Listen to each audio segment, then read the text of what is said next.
Bonjour, je suis Loïc Couchy du Centre B5. Je vous présente donc ma méthode B5. Aujourd'hui, le thème choisi, c'est l'entorse de la cheville. L'entorse de la cheville est un traumatisme de l'articulation de la cheville qui peut concerner tout le monde. On peut se faire une entorse de la cheville très simplement en marchant sur une pierre ou bien en ratant une marche d'escalier ou bien en faisant une activité sportive, en retombant sur le pied de quelqu'un, ou bien peu importe, on peut se tordre la cheville. Il y a 3 stades à l'entorse de la cheville. Il y a le stade 1, le premier degré, qui est bénin. C'est juste un étirement des structures ligamentaires au niveau de la cheville. Le stade 2, c'est un étirement des structures ligamentaires au niveau de la cheville. L'étirement est plus important, donc ça provoque une déchirure et du coup un épanchement de sang de la cheville. On va très simplement saigner au niveau de la cheville et donc un gonflement. Le stade 3, c'est étirement, déchirement et fracture. Quoi qu'il en soit, quel que soit le stade d'entorse, on va devoir travailler de manière proprioceptive. C'est-à-dire que la cheville doit être sollicitée pour pouvoir la faire travailler de manière fonctionnelle. Une cheville qui est fonctionnelle, c'est une cheville qui s'ajuste à la position du corps. En gros, la proprioception, c'est la position du corps dans l'espace. Lorsqu'on court, lorsqu'on marche, lorsqu'on se réceptionne de saut, le corps a une position. La cheville s'adapte à cette position pour ne pas se léser en quelque sorte. Donc en gros, le travail de proprioception de la cheville, c'est de rééquilibrer tous ces automatismes qui font que la cheville est fonctionnelle et permet l'intégrité de la cheville, quelle que soit l'activité que l'on fait.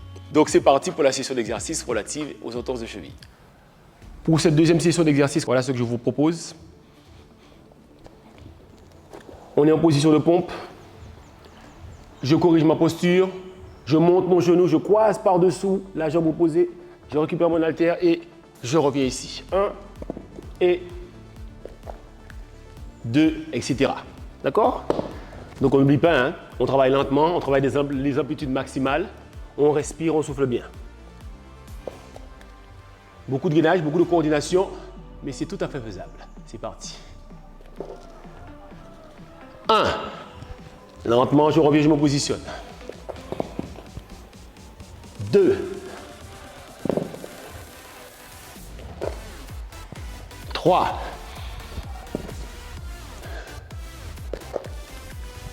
4. 5. 6. 7. 8.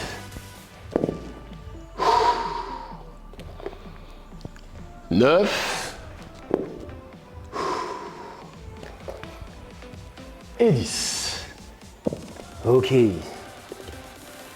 Je bascule vers l'avant, les bras le long du corps. Ici.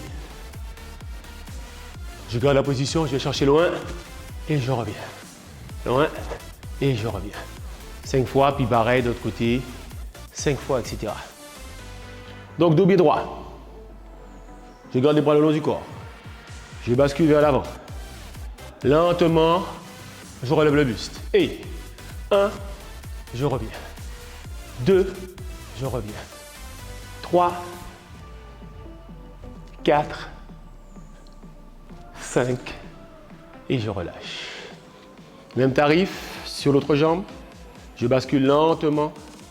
Le dos pied droit. Les bras le long du corps. Je relève le buste. Et 1, 2, 3,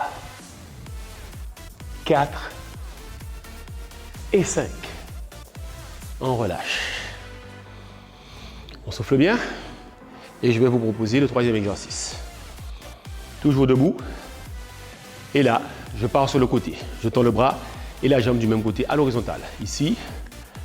1, oula, 2. Ici. 1, 2. D'accord? Faites pas comme moi, hein? On ne va pas tomber. Deux pieds droits. On va chercher. 1, 2. Prenez votre temps, allez-y loin, lentement. 1, 2. Plus vous allez lentement, plus vous contrôlez le mouvement. 1, 3. On s'allonge au maximum, l'autre bras est complètement relâché. 1, 4. N'oubliez pas de lever la jambe le plus haut possible. 1, 5. La jambe d'appui est complètement tendue. On s'élève. 1, 6. 1, 7. 1, 8. 1, 9. Et le dernier, n'oubliez pas de revenir dos bien droit à chaque fois. 1, 10, soufflez et relâchez. Merci à vous pour votre participation à cet exercice. J'attends vos commentaires, bien sûr. Si c'est trop difficile, si c'est trop facile, je peux m'adapter. 3 exercices, 3 sessions de 10 répétitions d'exercices. Je ne cesserai jamais de le répéter. 3 minimum. À bientôt.